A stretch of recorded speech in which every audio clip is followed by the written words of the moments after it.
Bir ayol bor edi, mayit ayollarni yuvar edi. Kunlardan birida bir mayit ayolni yuvayotganida bu yuvuvchi ayolni qo'li yopishib qoldi mayitaga. U qilishdi bo'lmadi. Vaqt o'tdi, qo'li bilan jasadi bitta o'tib ketdi hali mayit.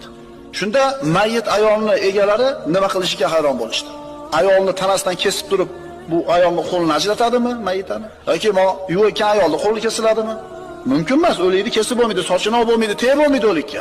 Shunda buni xabarini Imom Molikka yetkazishdi. Imom Molik buni eshitdi-da 80 darra uringlar deb hukm chiqarib berdi. Haligi yuvuvchi ayolni. Shu turgan holatida bu yuvuvchi ayolni 80 darra urishdi.